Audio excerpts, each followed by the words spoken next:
assumed by Verizon Digital Media Services and moved to Playa Vista. There's a few. David Seddon was Edgecast CDN architect, etc. Of course, and Ollie had actually spoken at a meetup I hosted called UUAC. He talked about Bitcoin mining at a pretty big level, and that was a hotter conversation, at least at Linux open source tech meetups. And now Ollie is back to talk about the stuff that he's working on. Okay. So with no further ado. Thank you so much. Thank you, everybody. It's a present to all of you. Thank you all for coming and giving me your time. So just a quick background about me based on what he said. Started a Bitcoin machine learning mining company in 2013. You'd think I'd be a multi-billionaire by now, but I needed an extra $7,000 a month to pay for electricity after Mt. Gox, which is why I didn't make that many zeros from that situation. And then I was on the AWS compliance and security team. I was on the pretty small AWS Namer, which is North America Gen AI core team. So if you have any questions about that stuff, I still know everybody there really well. I'd love to talk with you about any of that. And I have been working on decentralizing AI. And we're going to go through why would you even want to do that and how it even correlates to compliance and what we're talking about right now. So with further ado, let's get right into the agenda. I will be talking fast, so at any point, we're going to be talking about a few different things. Regulations and compliance. Why the hell should you care? Why does it matter? Such a boring topic. How does it tie into cryptography and security? And then also the NIST framework is kind of what kicked this off. NIST has been talking about how do you secure AI. So in this case, we're going to briefly go over that, how it ties to everything. And then finally, after a decade, do we really have a real use case for cryptocurrency networks outside of making memes, trading tokens back and forth, or taking your money? So I think yes, but you tell me at the end of the presentation. How about voting? Voting is an amazing one too. Yes, that's a really good one as well. So real quick, let's get started with compliance and regulations, pump and dumps, what's going on. Let's start with Beanie Babies. Beanie Babies taught us a couple of things. Hype cycles are real. Never put your retirement plan stuffed lizard or a meme for today's current particular markets. The Beanie Babies was minor. It was small. It was a joke. You had to go in there. You had to go buy the dang thing yourself. You had to get stuck with it. It impacted a very small amount of people, and it wasn't very serious. Unless you're getting divorced and you have to split up your Beanie Babies in the most stressful negotiation of your life. They're old school Labubu. Yes. Yes. Physical NFTs. Physical NFTs. I love that description. Then we got to Enron. Enron proved that if you can't measure it, you can still bill for the dang thing. Enron, though, had an impact on the entire state. They deregulated energy in California through that Darth Vader character known as Kenneth Lay with the state legislature at the time. And what they did was they made it where you couldn't raise for 4 years after deregulation. After they deregulated, energy prices went from $30 to $35 a megawatt hour to over $4,000 a megawatt hour. California went from a digital surplus to a monetary surplus to a deficit after that. This had state-run implications, and it was much more dangerous than Beanie Babies. People died because they couldn't afford heating. They inside traders and inside regulators and inside people from Enron were calling it Death Star and Fat Boy. And it showed that centralized providers will do anything to make a buck if they can, which is why regulations with smart regulations are important. Got to the mortgage crisis, which was the Glass-Steagall deregulation.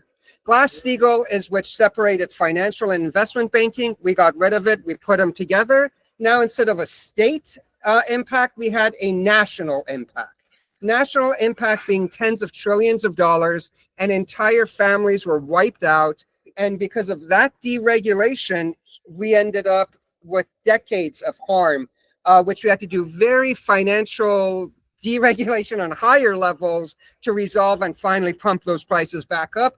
Of course, after insiders bought all the houses from you after you got kicked out of it.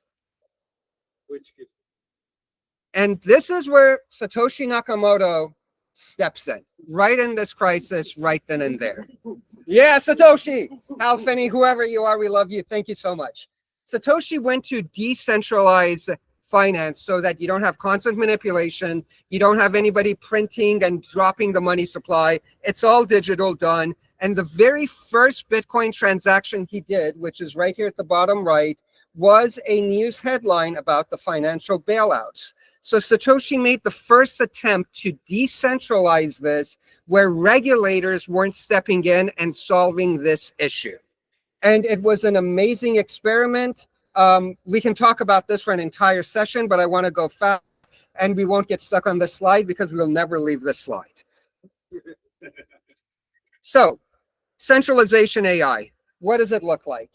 We don't even know if we're in a pump and dump. We don't know where we are. The market is insane. There's so many things. This could be an entire discussion, but to keep things moving, we'll move on from there. But we have centralized AI right now. Open AI, that's supposed to be decentralized, is so centralized, they won't tell you where they got your data from. They won't tell you how their algorithms work. They won't tell you anything, but they're an amazing product and I pay them $200. They will centralize everything. And on AI, regulations are important because every time the administration changes to the other party, the answers from the AI systems change. What the heck is that? Why is my AI giving me a different answer if there's a different party in power? So centralization is susceptible to being rugged by insiders who get paid money to do certain things, or from regulators from the outside who are incentivized by donations to push certain agendas and to push certain answers. And this is really important because AI makes decisions for us now. Your self-driving car has algorithms on who should die in a car accident. Should the driver die? Should the 7 nuns crossing the street die? Who? And these are inside. I love that answer. It's not our self-driving car. What a great way of putting it. Exactly. To their credit, not that I work for them, Mercedes-Benz says they will always kill the other person. So please buy our cars. So heads up, I don't know what Elon says, but that's what Mercedes-Benz says. I could make a nasty joke, but let's move on. So, since AI is in every part of our life, it makes life or death decisions for us. It has more than financial impact on our daily lives. It has every kind of impact. It's here to stay. Over-regulation sucks because it'll stifle innovation. Under-regulation is bad because you have no idea what the car that isn't yours is doing. And your kid is prompted to commit suicide all the time.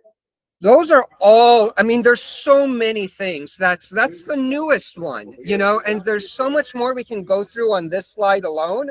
But to keep things moving, we're going to unfortunately have to go forward to the next one.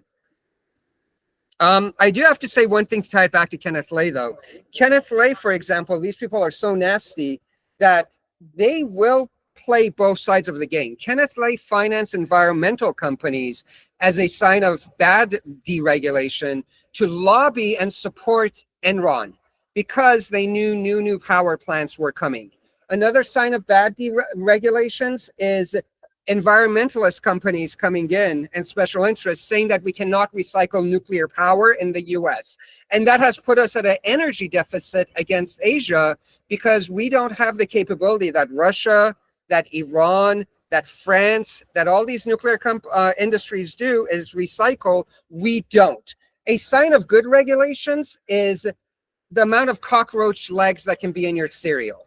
What? Yeah. There's a regulation that says how many cockroach legs can be in your cereal box. It's over Is it 0? It's not 0, but it's less than 10. Over 0.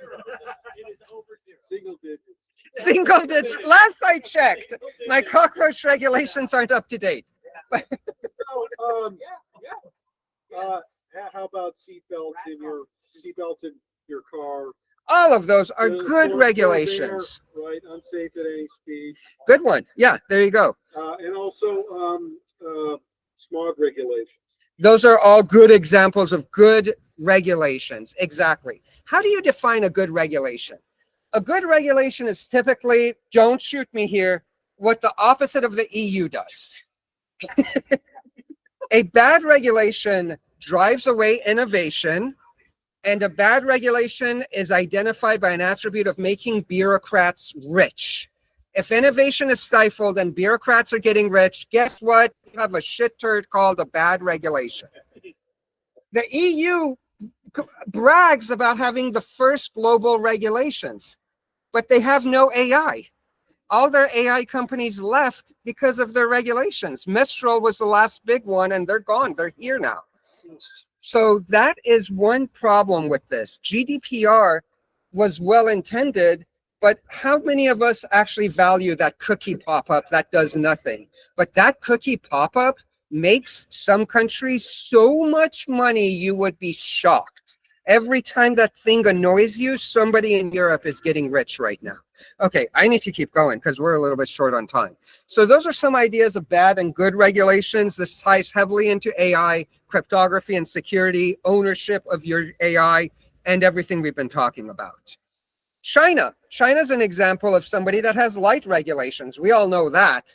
And we all know some of the harms in that with green and black rivers. However, when it comes to AI patents, AI innovations, they are destroying us in those areas. Where they're not is hardware, because they're having a hard time getting the chips small enough.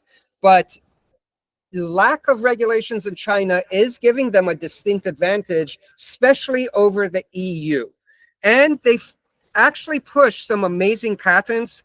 The amount of researchers they have from Tsinghua University and other areas is outstanding. So less barriers to entry, but how do we actually regulate it? What levels? What do we do? Enter the NIST. These are just some security frameworks that the NIST has introduced for regulating AI.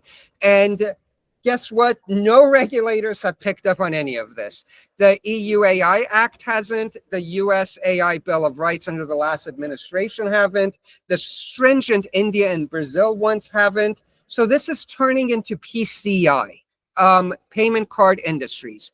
PCI came about because they weren't regulating credit card fraud and theft. And so the banks came up with their own regulations and requirements, and all of us techies. Handling credit cards. Thank you. Handling. How companies handle. Companies, personnel, everybody handles credit card, depending.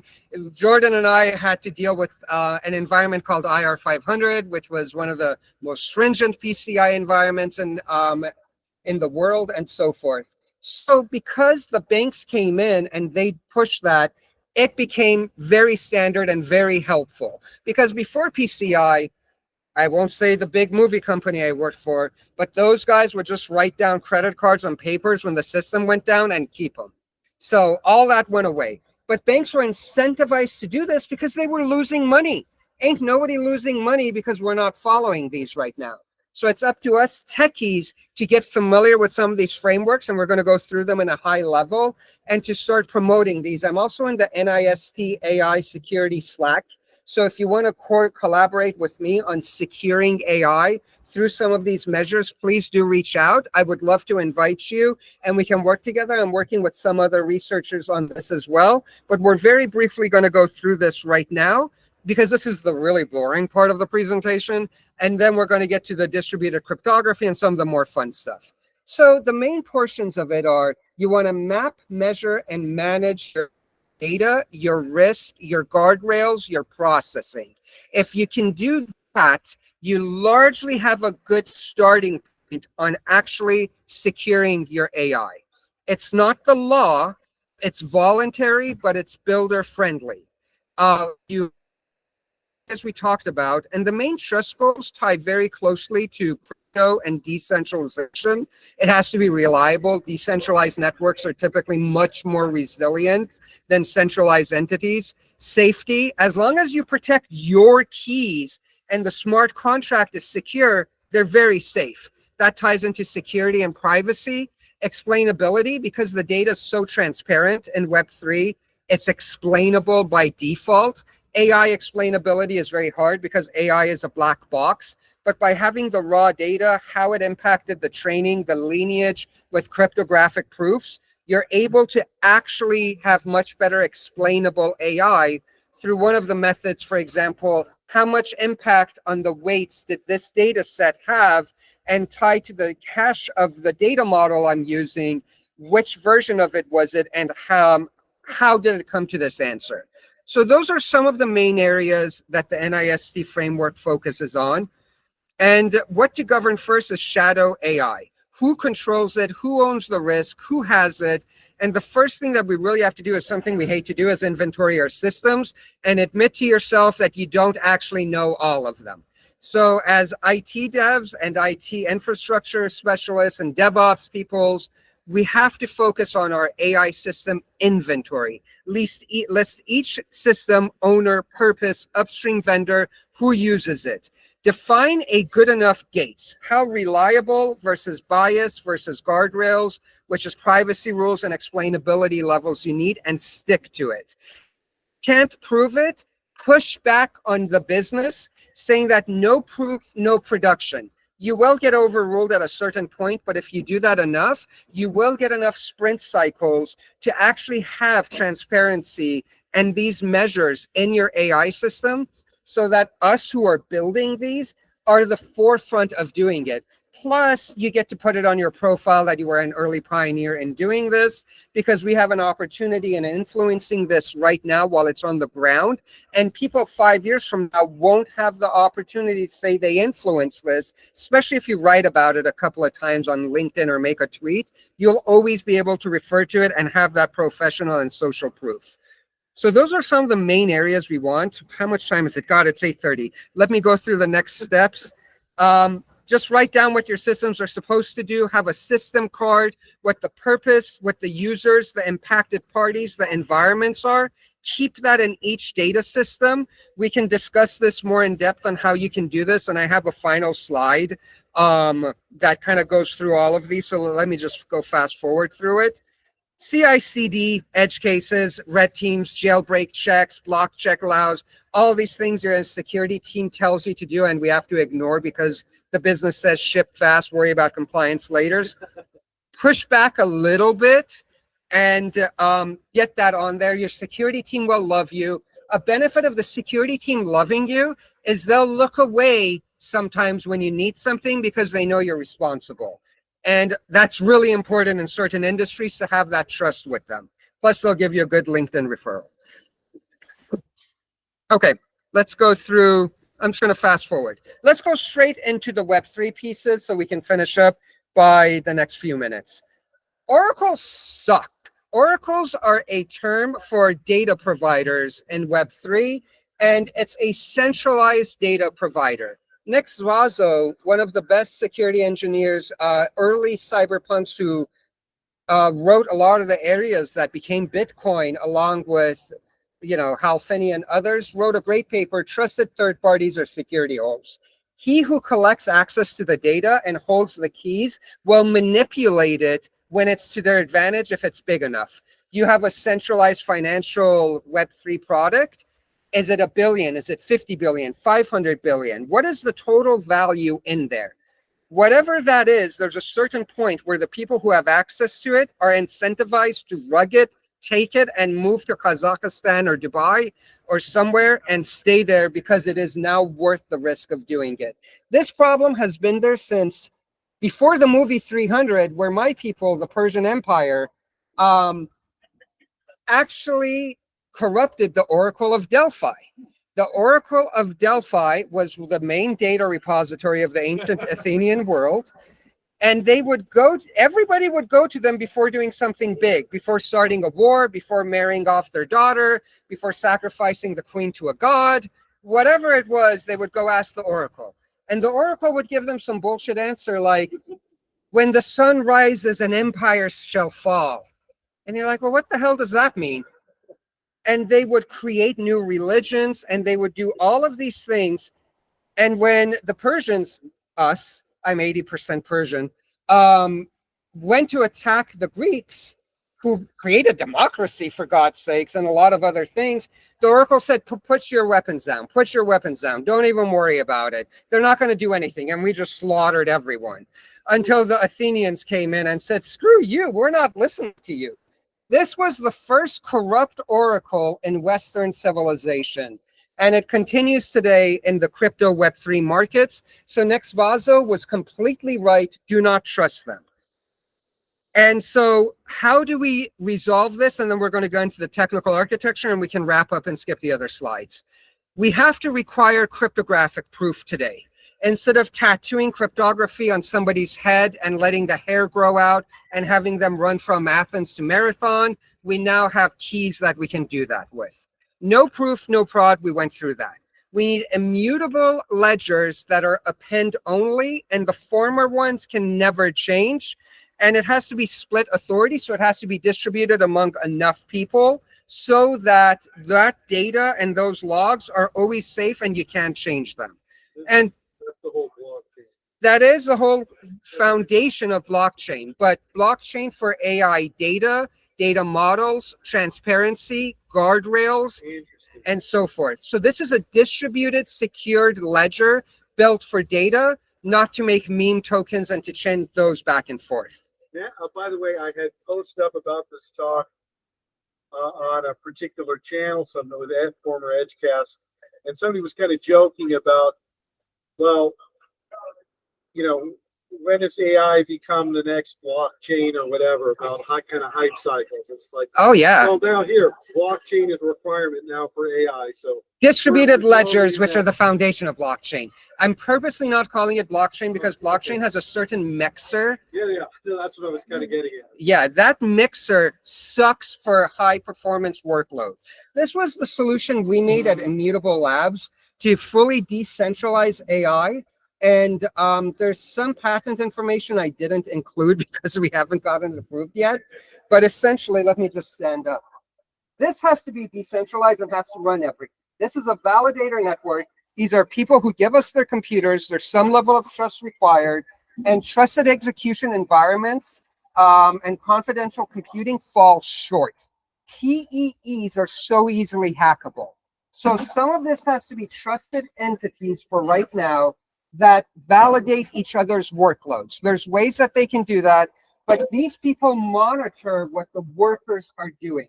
They monitor, are you trying to do a side channel attack? Are you trying to break into the memory? Are you trying to increase and decrease the CPU voltage to interfere with the process? The workers are the ones actually doing their AI workloads, and they're down there in the executors.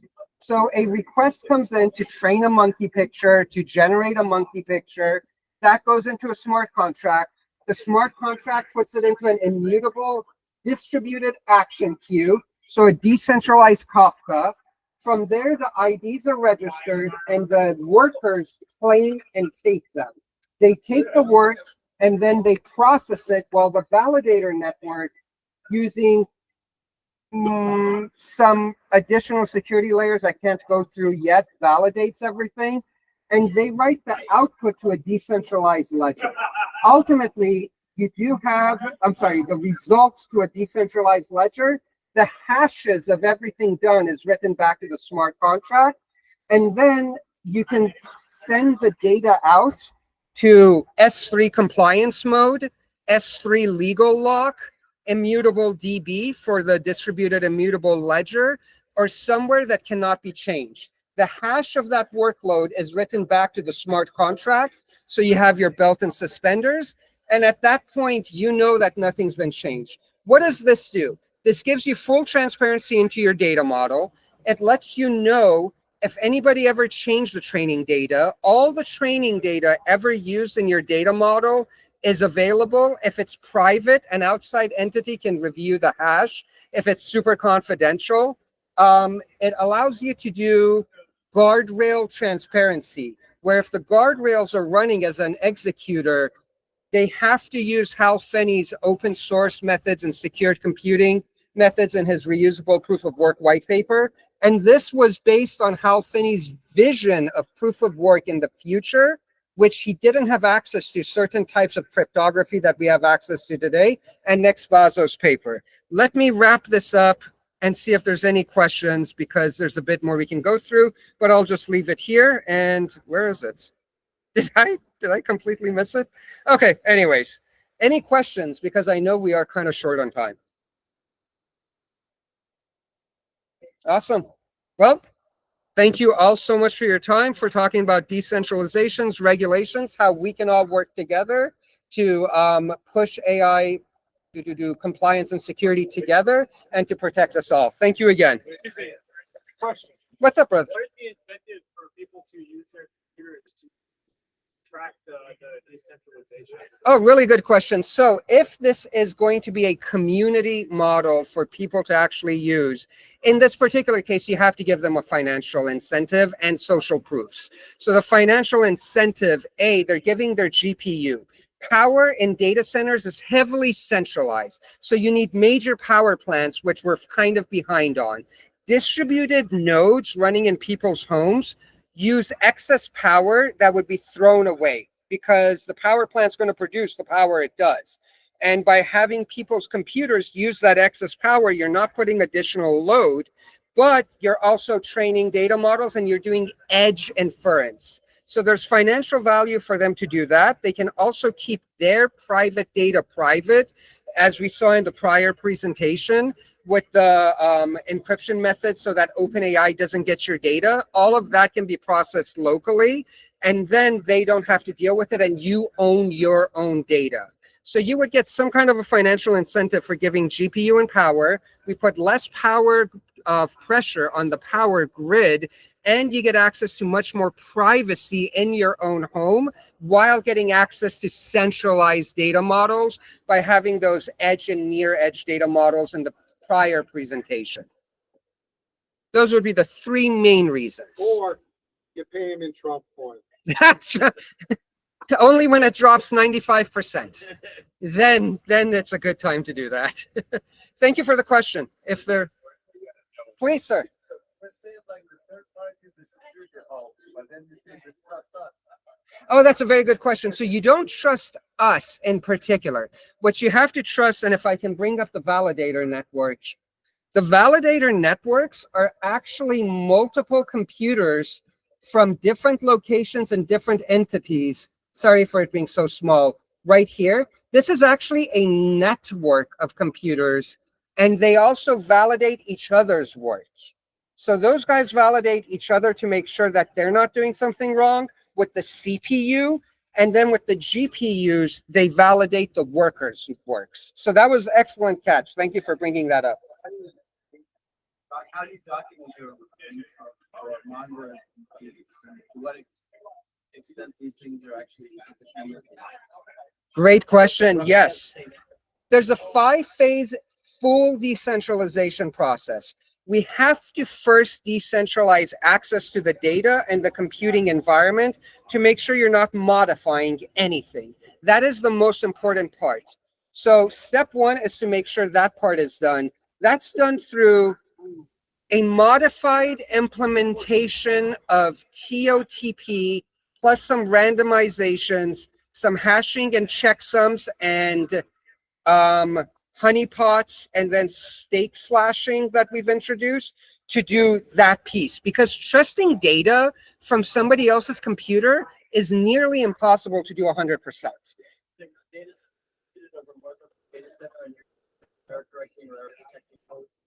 No, that would be way too low. Distributed across multiple entities that submit their computing to for version 1 to a either smart contract or a legal entity. Phase 3 would be more of a smart contract.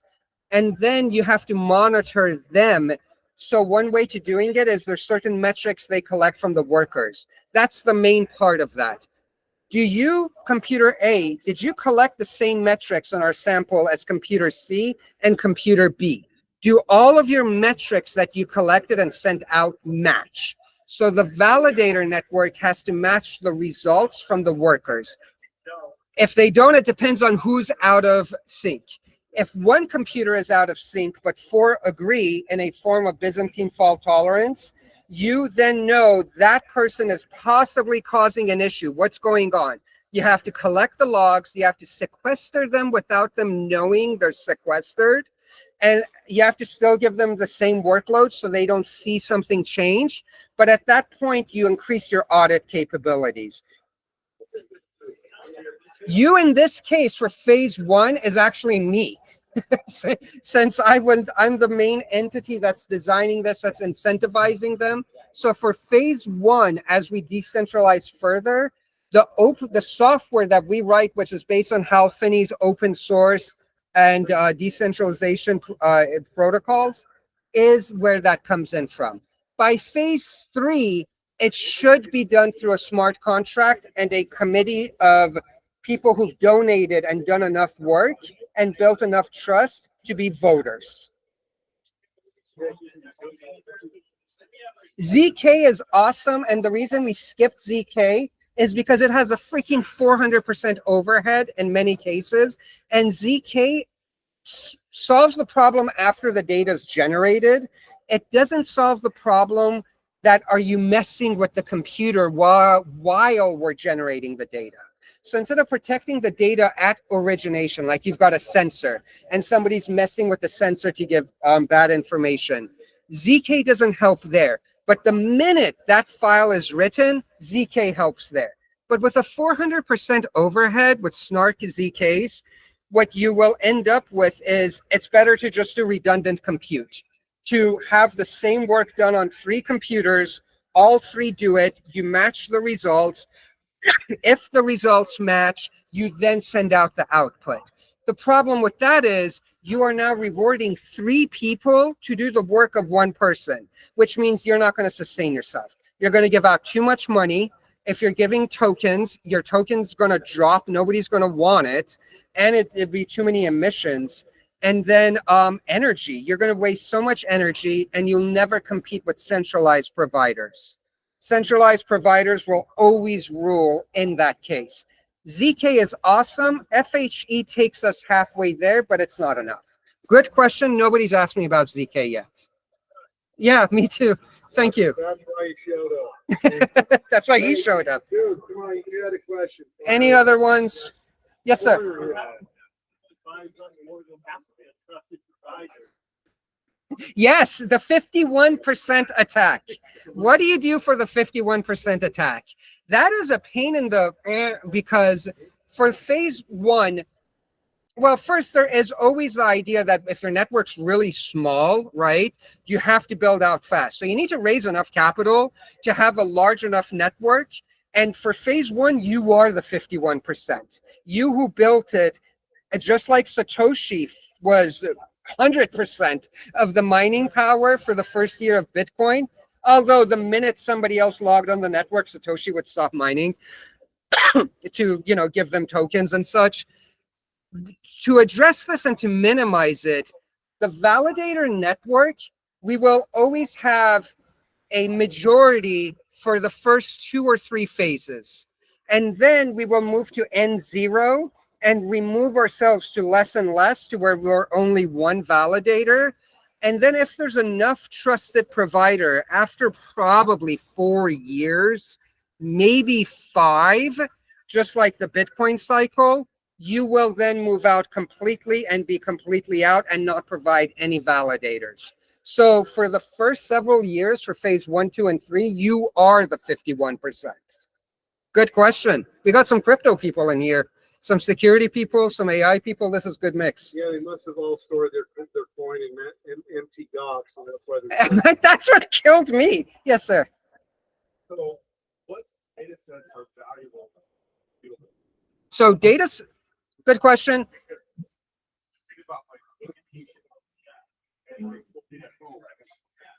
Those data sets change over time. They make them more valuable. I love that you brought up folding at home, because David at Berkeley, who runs Boink, is actually one of our core advisors. And so that was one of my favorite projects all the way back to the PlayStation 3, which was excelling at folding at home because of the RISC processors. So these are append-only immutable ledgers. The append-only part with dedupe minimizes the amount of storage needed. You store the dedupe as the append-only part. And then secondly, for our original white paper I can share, trusted people would actually validate the value of that data, which could increase the weight or reduce the weight. Secondly, stale data causes major problems for AI systems. Zello completely had to close their, what was it? Their mortgage arm. Zello had to close their mortgage arm because they were operating on stale data. They were making decisions from the AI from stale, obsolete data. Well, yeah. It was gone. Dude, the whole thing went away like Enron. So they're still telling you how much your house is worth, but they're not. They're not buying. Perfectly said. More reason to decentralize trust. I never thought of that. Yeah, ironic, isn't it? And further to your point, it's important to keep data fresh, especially if it changes. Yeah. So the variance for immutable ledger with appended dedupe, that means you have to apply all those changes to actually get the current state of the data and work on it. So you would get to pick which version of it you want. Right, but to get it to extract that version, you have to go through the whole ledger and then apply all the changes. To retract, could you give me a working example so I make sure I answer I it? mean, like, Mhm. edited data is all the change. You have an immutable ledger, and the change gets stored. Yes. For the data that's changed. Yes. But then to actually read the data in its current state, you have to do all of that. Oh, that's so true. That's a great point. It depends on the load requirements. Typically, you would index that on immutable caching solutions, but there is a problem with that because some of those run only in memory, and immutable in memory is difficult. So it might have to be on storage and then sent to you, the end user, and the end user then renders it yourself. And so there would probably be client-side processing, server-side storage for that type of solution. Good question. Yeah, some bangers. Yeah. Thank you for inviting me, Jordan. Hey, maybe we should wrap it around Yeah. that. But the thing is, I've been trying to get Ali to come out here and talk to us for a while. So finally begged him, hey, we need a second speaker, and he jumped in. He had a LinkedIn post, and I was able to just take that. Here, talk about your last post. So